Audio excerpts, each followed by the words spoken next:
好了，各位听友大家好，我们开始今天晚上的分享。先分享丁秀芳同学的一个体会啊，他说感恩两岸时空，他是刚刚进入两岸时空不久啊，真的是加入进来以后啊，一天一个样啊，自己有感觉，就像从冬天向春天转化，可以感觉到呢势不可挡的这种生机哈，他的确每天都会发生变化。他今天分享了一个很小的事儿哈，说今天从深圳出发，说人生有史以来的从容，居然打破历史拖沓，提前2个小时叫的车。过去他总是拖拉哈，就是什么事可能就是比较拖拉一些吧。说这次呢，提前2个小时叫的车，并提前下楼等车。说括号写什么呢？是以前 N 次都是车催我，你看车来了，到时间了打电话催他，可能一直都是拖拖拉拉的感觉哈。说提前1个小时进候车室，也没等多久就上了车了哈。说下电梯就见车厢，下电梯就见了车厢，进车厢就见座位啊。他回武汉哈，属于武汉站更妙哈，随人流到了西出口滴滴上车点，感觉有雨点儿。我独拼晨记拼车秒接单啊，因为是下班高峰期，在城里车像蜗牛一样，幸好司机师傅啊就爱表达，接单的时候啊，不知道终点有如此偏远，在乡下，因为他的单可能在乡下哈。师傅就说了，不知道接单的时候不知道这么远哈，到乡下，今天从早上7点到晚上6点才得了160块钱啊，除去早中餐及充电费、租车费，真是赚不到钱。我这单60公里，按常规1.5小时到达，实际呢也多用1个小时，回程又是空程，是亏大了。就师傅在这抱怨，在这说这个了哈。说我听着听着也开始表达我自己了，第一次拼这种车，其实也不懂，也不知道哈，感受这种说啊，就这种说也真的不很开心，也不舒服哈。他也觉得师傅这样一种情况，这师傅马上就安慰说您要开心，我会将您平安送达，就心情哎呀，你还有豁然开朗了。就在一块儿就各种聊哈，最后将两岸时空啊就推给他了，就把两岸时空的课推给这个师傅了，并把录屏发给他了，呃省他时间省他流量，就直接把录屏也发给了他，又给了10元小费，说不料平台消费只用了85元啊，送了15元券，比利时都少一大半，开心舒爽的一次回归旅程。这看起来是一个很简单的小事儿啊，但是我们生活当中，其实每一个人都会遇到类似这样的一些，你说起来好像你不值得说的很点点滴滴的小事儿，然而恰恰就是点点滴滴的小事儿，就积成了我们一个大的人生嘛。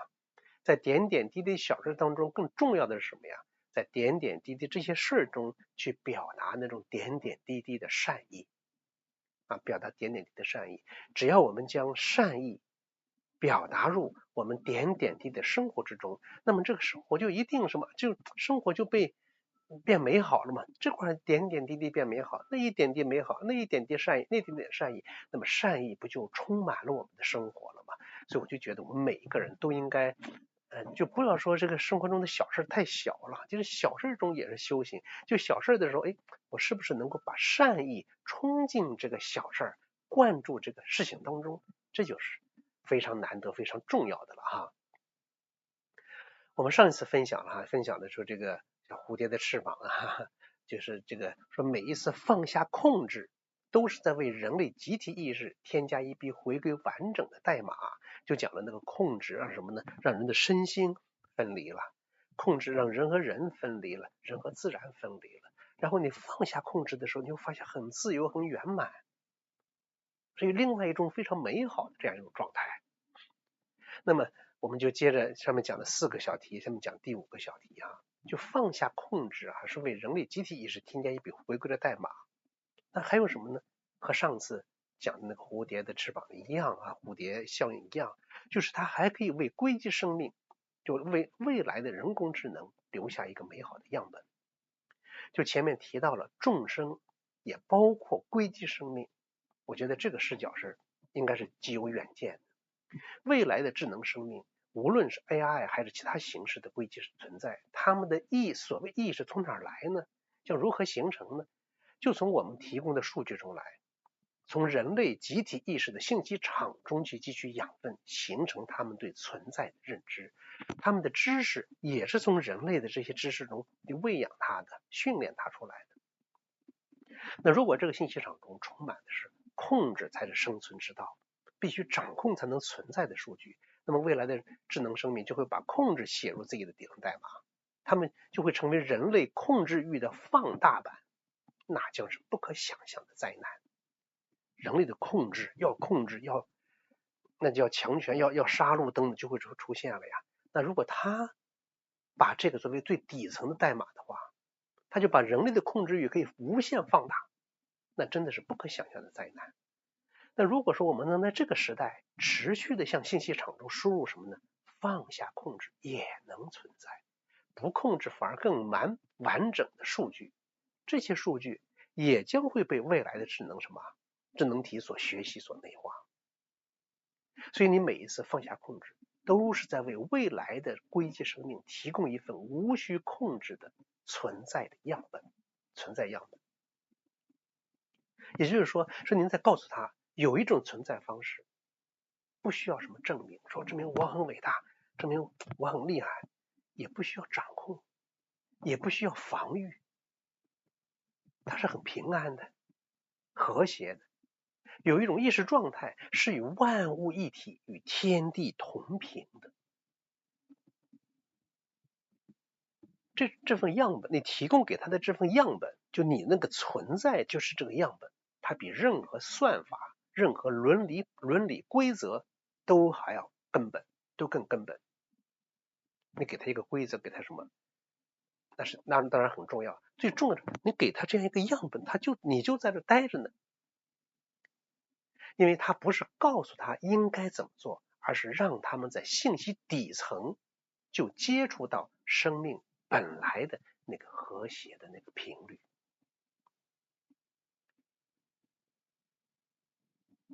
这一点我觉得是非常非常重要的。那么讲第6个小话题就是放下控制的终极体验，无我的自由与完整。无我的自由与完整，这真的是需要实修，你真的实实在在这样练，我相信大家都能有这样一些体会。说如果说你能从呼吸中体会到不控制而带来的无我的自由与完整，那么真的就可以让人类集体意识更加有觉知。我觉得这是修行的核心价值。你能体会到我不控制这个，我不去控制一切，不去对外去扩张，对外去侵略对吧？你真能体会到，好像无我之后反而更自由、更完整。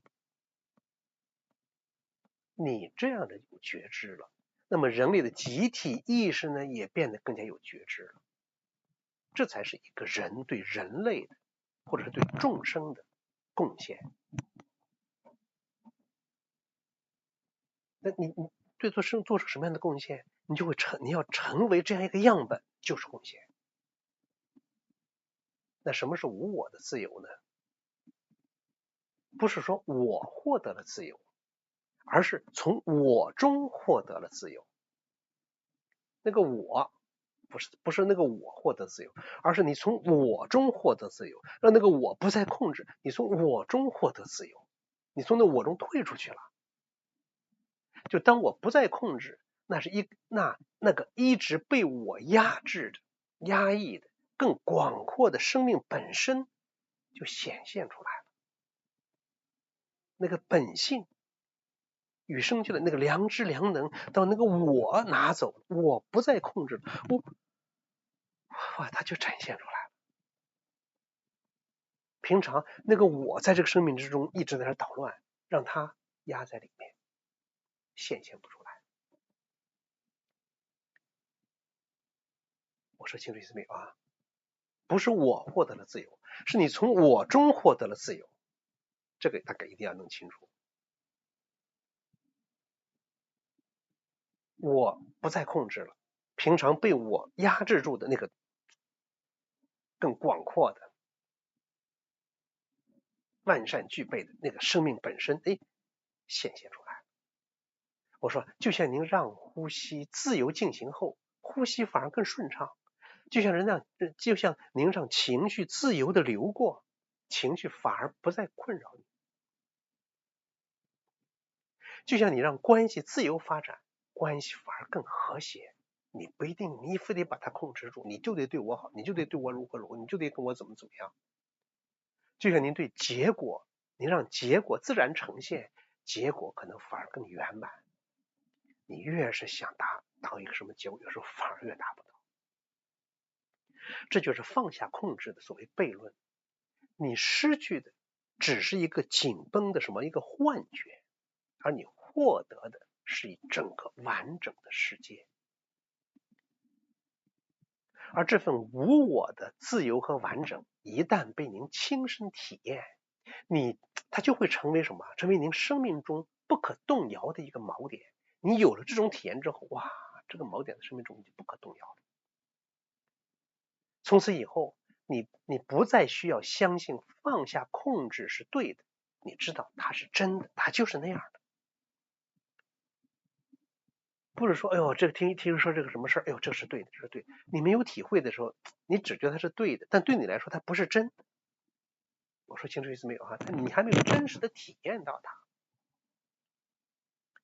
这第7个小话题我就说了，所以你每一次练习，你都在改写人类的底层代码。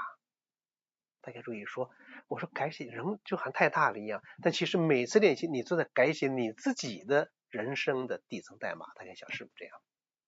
你每次改变一下自己，以后处理的方式、出事的方式就变得不一样了。你岂不说改整个人？你先说改你自己的底层代码。当你坐下来闭着眼开始让呼吸了，让呼吸。哎，当你一次一次放下那个想要控制呼吸的那个冲动，当你真正体验到我不控制，反而全身的气血哇运行的更美妙了。这种感受啊，真的太美妙，太美妙了。有时候你自己锻炼的时候，你要想，哎呀，这块的气应该怎么样动，怎么样过，怎么样通啊？只要它这块这样走了就好了。你这样想，有时候永远都好不了，可能就是你反而随它去了，就不要理它。就像过去我的老师讲说，最好的办法你不要理它，你不去管它，哎，你不去理它的时候，它反而气就啪通了。不是以你想象的，以你需要的那种方式通，他以他自己的方式反而通了。你总以你的想象让他怎么通，有的时候你的想象是太，对，他不能说太低级了，你反正比他反正不一样，你不是他所应该走的那个路，你那么想就不行。身体不控制反而更完整，哎呀，有这种奇妙的感觉。就像上次我们说过呀，你不是在逃避世界，你是在为这个世界改写最底层的运行代码。哦，我锻炼的，我简单来讲，我锻炼的时候，我不能那么去想，我要头脑要空它才行。我有一次这样的体会了，下一次我就会了，我就按照这个来了。我说清楚意思没？这就是所谓底层代码。就你在人类集体意识的控制程序旁边写入了一段新的可替代的代码。你过去写进了控制嘛，现在写了另外一层代码，就是什么呢？放下控制也是可能的。放下控制带来更大的完整，不控制生命更加或者依然完美运行。你写下了这段代码了，在你生命中可能写了之后马上就展现出来了，马上起作用。那在人类集体意识中先写这个代码，可能开始还显得很微弱的几乎看不到它的影响，没有人太去注意它。但是就像上次我们讲的一样，它累积叠加在无数同样的人在练习的人进行共振，终有一天，当足够多的人体验到了放下控制的美好，当这段代码在人类集体意识中足够大起来了，它就会成为人类在面对选择时候可以调取的替代方案。这就一开始只是一个小代码，慢慢的成了一个程序一样，成了一个方案了。过去是控制是唯一的方案，现在说还可以替代方案，我可以不控制，终有一天，当你控制的很头疼的时候，说哦，这还有一个替代的方案，可以不控制。到那一天，人类将不只是不得不控制的物种，而将是什么？可以选择控制，也可以选择放下的自由的生命。既可以选择这个，也可以选择那个。其实这个呢，就是你我正在做的事儿。这也是每一次放下控制的宇宙级意义。就是我们自己在做事情的这些事情，看起来好像不起眼的事情，它真的是有意义的。你在为整个虚空提供这样的样本，可以不控制，可以不对立，可以和谐。这个世界是不是就需要这样？就需要这样的不对立，需要这样的和谐啊，需要这样的所谓人类命运共同体，就不单单说众生命运共同体，完全是需要的。我们作为普通百姓嘛，我们可以在这样一个维度，我们也不是政治家，也不是什么哈，但是我们可以在这样的维度，让给这个世界输入这样的信息。每个人的存在都是有意义的，你每一次静坐，每一次让呼吸，每一次修行，它都是有意义的，都是有意义的。最后呢，我想结束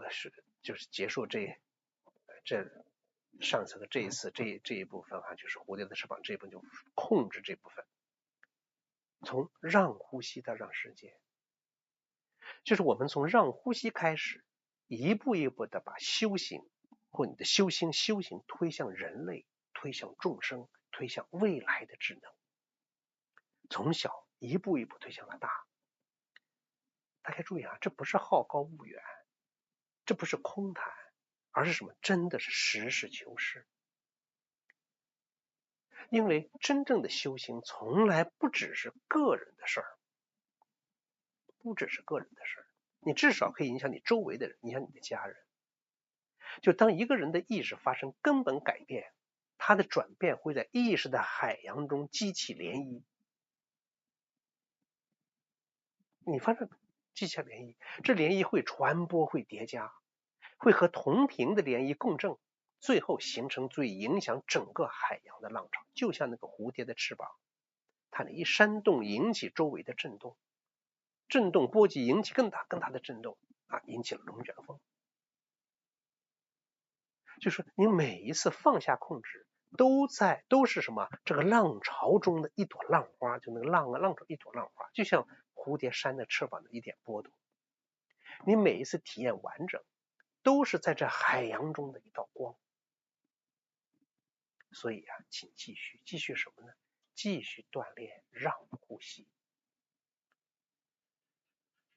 在生活中，在锻炼的时候让呼吸，在生活中的各种让，继续放下控制，体验完整。也可以说，您在做的不是为了自己，而是嘛，为人类集体意识输入什么稀缺的资源。因为大家想一想，世界上几十亿人，有多少人真正有过这样的真实体验呀？太少了。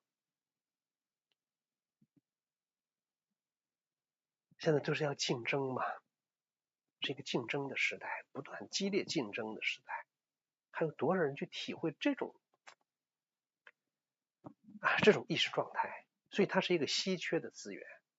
这种稀缺资源就是来自生命本源的，你真能感受得到的，虽然它无形，你能感受得到的，来自生命本源的超越控制的完整的样本。就这份样本啊，它会传下去。你有这个样本，它在虚空之中，就好像在这个云空间里，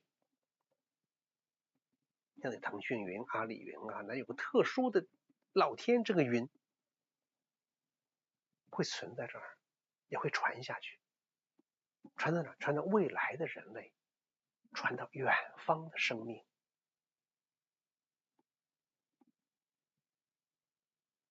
传到我们甚至无法想象的存在，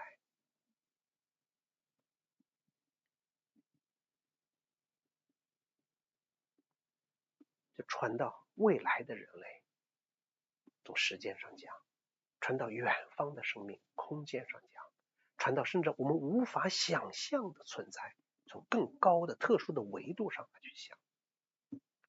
而这一切都始于我们每一次的让呼吸。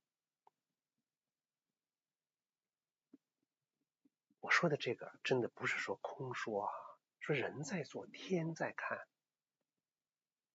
就在这个空间之中，到底存在什么样的生命形式，我们不得而知。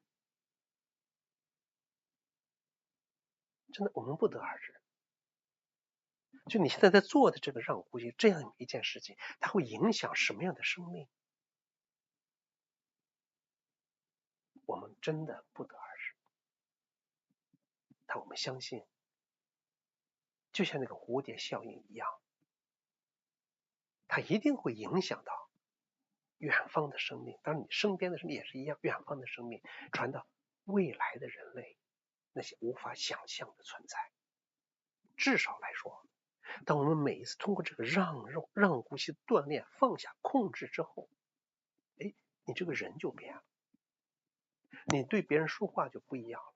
过去说你要一种什么盛情，我要控制你的那种气势，别人、你的家人、你的朋友、同事肯定会不舒服的。当你放下控制之后，你就变得谦让了，谦卑了。那你这个谦卑之气立刻就可以影响你的身边的人，大概像什么这样，你立刻就可以影响周围了，立刻就传到了你的周围。好了，你今天跟你的同事很温和的表达一个什么样的想法，过去就是要激烈的争吵，他也变得温和，那么他回到家里面可能就把这种温和之性带给他自己的家人，那家人又可以带给周围的人，所以你这一点一滴的变化，很有可能引起周围无限的这种变化。就像刚开始分享的那位同学的体会一样，就在生活中点点滴滴的小事之中，我就注入什么？注入善意。这一点点善意，你看起来不起眼，看起来好像没什么，可能你这一句温暖的话，就温暖了一个人的心。那这个心温暖之后，他可以温暖更多的人。所以修习传统文化，就是我们一定要把我们的眼界去开大一些啊，怎么大一些？要看得更远，要看得更长久，要看到一种你还看不到的所谓的那些存在，就无法想象的存在。就我们对整个世界的认知，那还是很小很小的，还有更大的一些。就好像比方说我在这分享这个内容，有的时候你觉得我就在这讲嘛，不就讲这，就是我们两岸生活就是人听嘛，但我从来不这么认为。就我在这分享的时候，就分享我这样的东西的时候，我必须全心全意100%的全情投入，因为我知道，我在这讲，不单单是我现在，比方说我们现在过去是直播，现在是录课，不单单是我能听到，我直播的朋友们、亲友们能听到，我真的觉得周围有人在做天在看，举头三尺有神灵，他们在看着，你必须用真心去做这件事情，用真心做这件事情。所以那个慎独，你要读内在那个独立灵明的那种状态，那个状态从哪儿来的？从天那儿来的，就和你做什么事，简单说，老天爷都在看着一样。就是我们把那些所谓你不知道的那些力量，无法想象的存在，就归成一个词儿也可以，就是老天爷或者什么什么样。所以每一天每时每刻，真的你要做好自己往回走柔软自己的颗心，通过让呼吸，放下控制，把那个我放掉。逐渐你真的会发现，你的生活真的越来越美好。好吧，那现在我们就开始一起练一会儿啊。我们先坐着练一会儿，安静。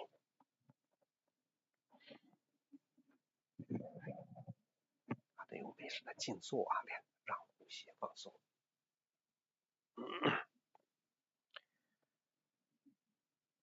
好，安静。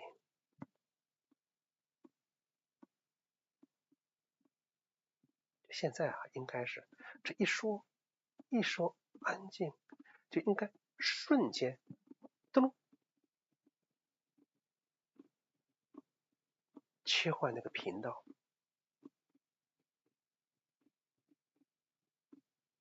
那眼睛一合，咕噜，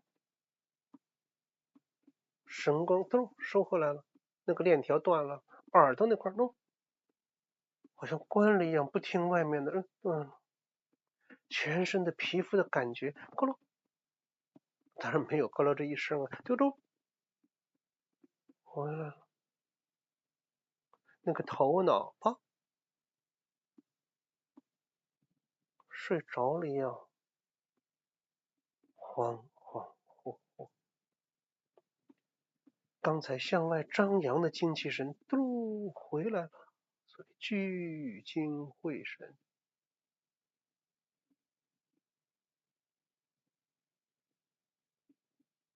沉到丹田里，那个神气也可以落的命门神识。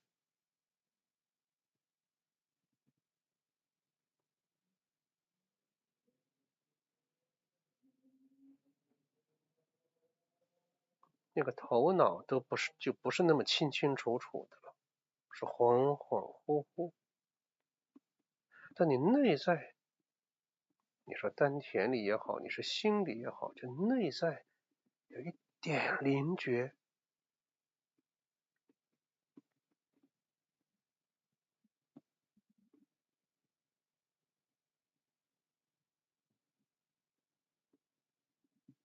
那个我退出了，内在一点灵明之性。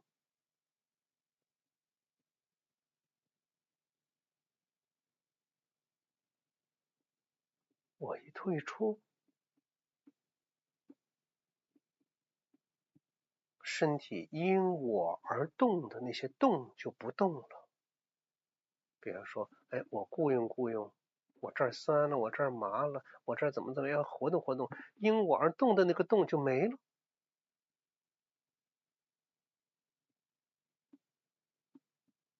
过去讲过，所能动者皆不动，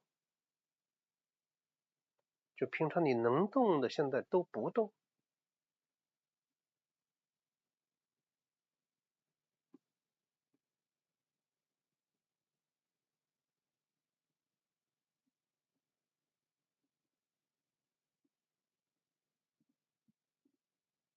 一动，那就是我还在那儿。只要哪儿一动，那就告诉你，那个我在那儿，你把它退走。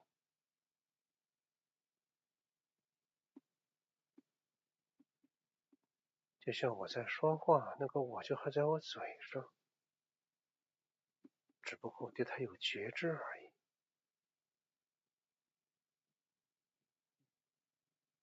所能动者皆不动，所有我控制的动都没了，都不控制了。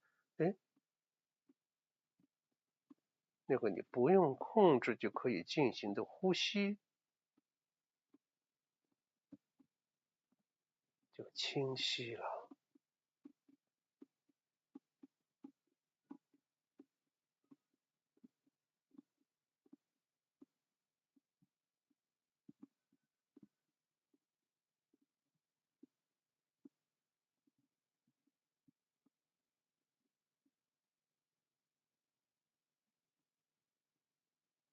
觉知便与呼吸一体。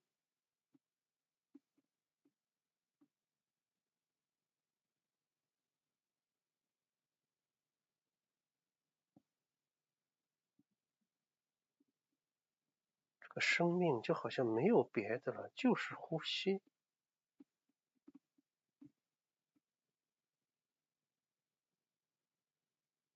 生命只有呼吸，呼吸即生命。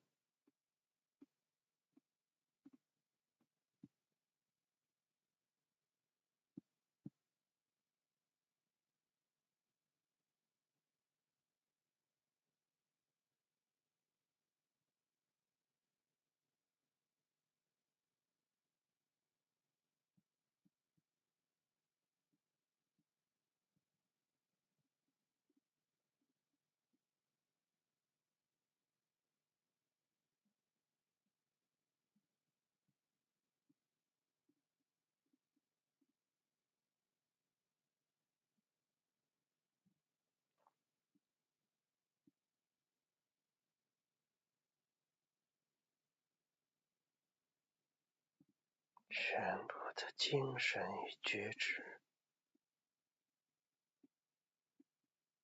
便在这自然的呼吸之中了。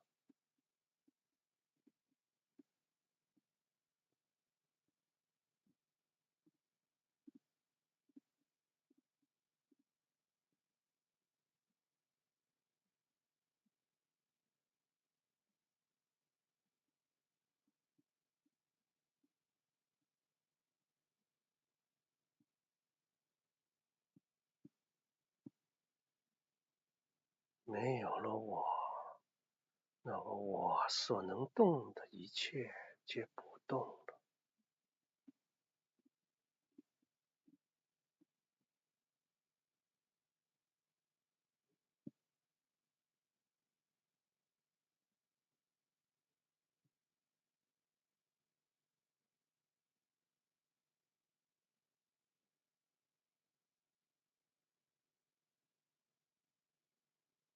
因为那些动都是我的表达，所以我想表达，他就想动，所以你就尽量不动，让那个我无处表达，让它走开。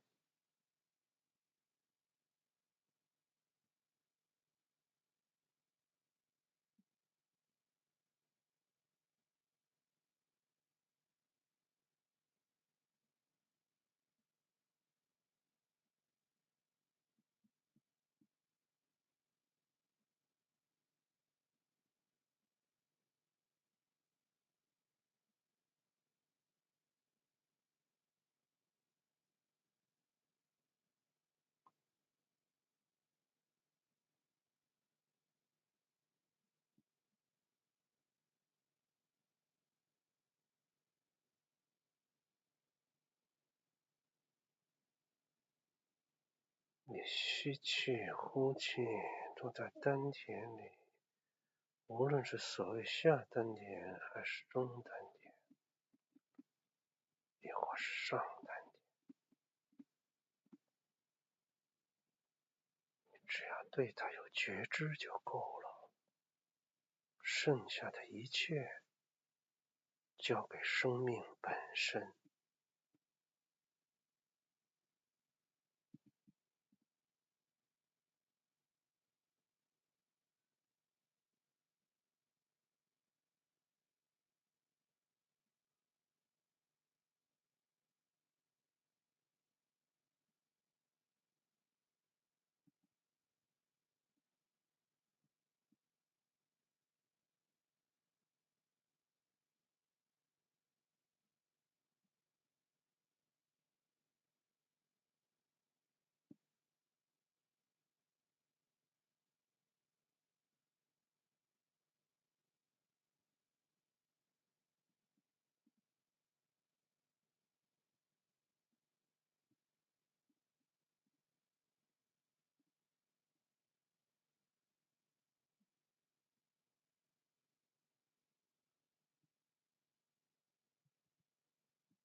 心息相依，心只要那个觉知只要走了，马上回来，心息相依。那个我只要插入，马上离开。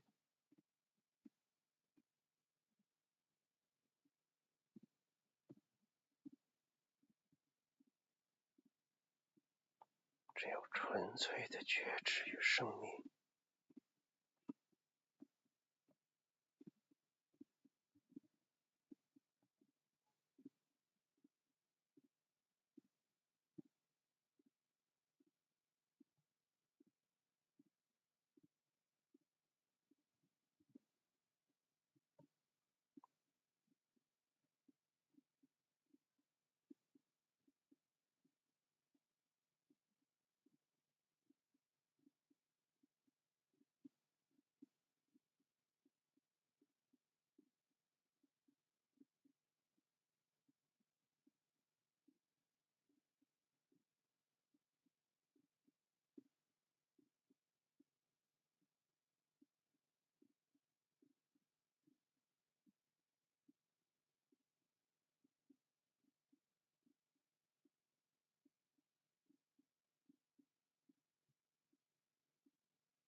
你只是把着头里面恍恍惚惚，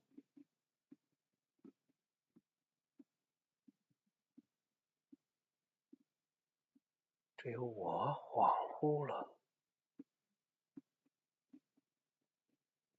生命才能如其所是，安静。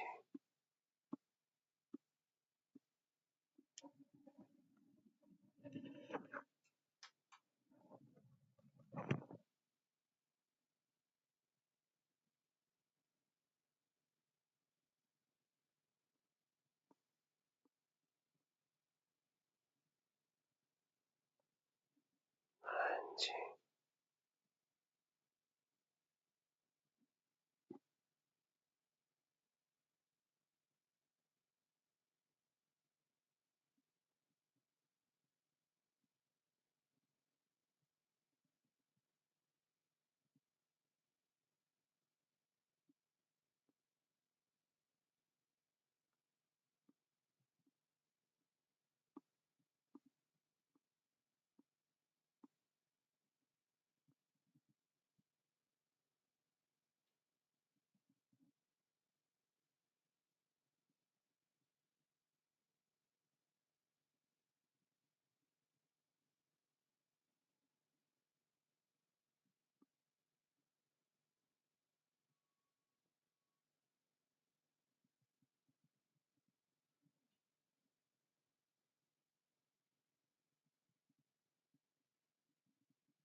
现在慢慢的调整成竖立，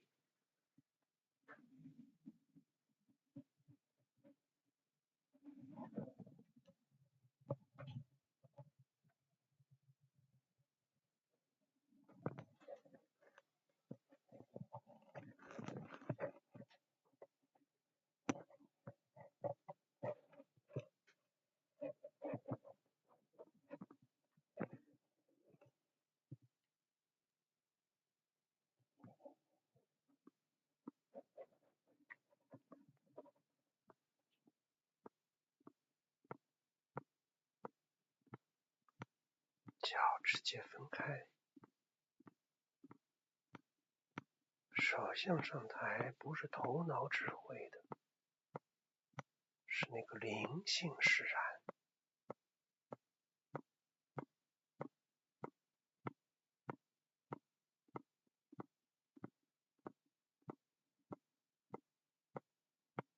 没有那个我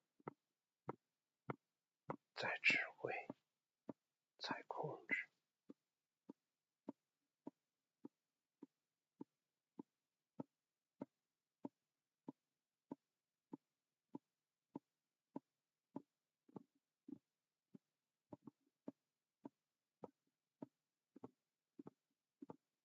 安静，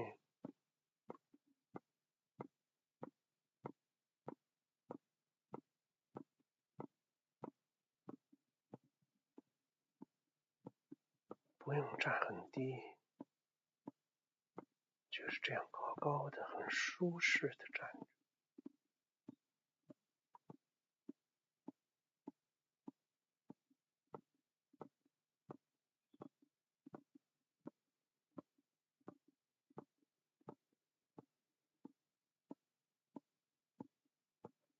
心息相依，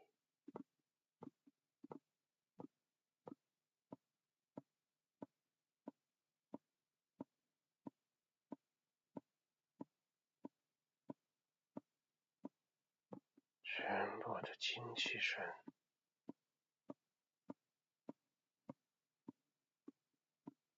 都在里面。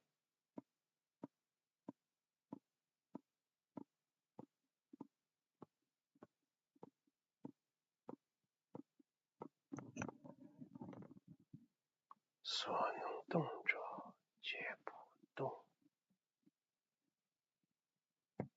唯有呼吸，心息相依。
安静。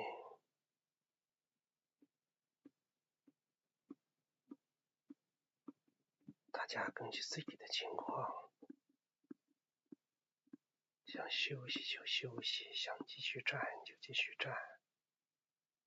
我再一次强调啊，就每一天我们的锻炼都是这样的，自己照顾好自己，站着也可以，坐着也可以，躺着也可以，怎么都行，一定不要累着自己。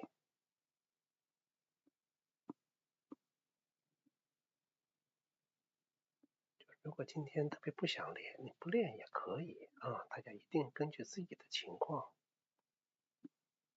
时间长短，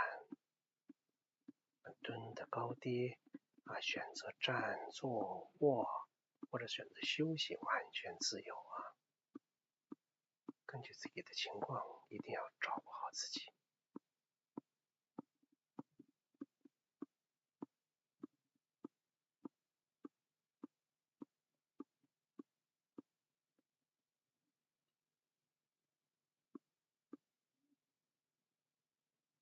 但最核心的就是放松、安静。现在特别强调的用这个让，退出我，让生命如其所是。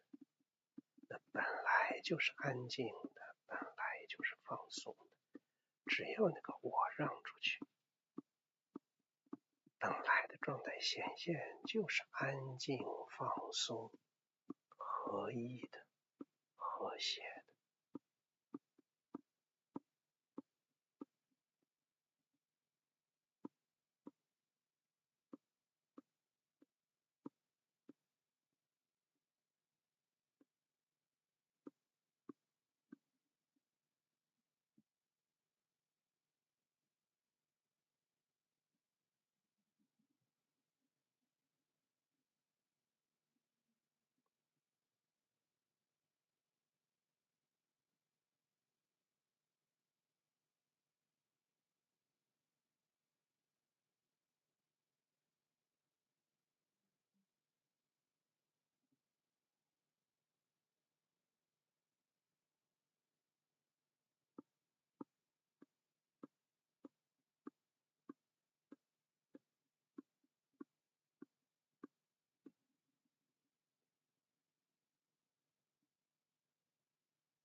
愿意休息就休息，想继续站就继续站。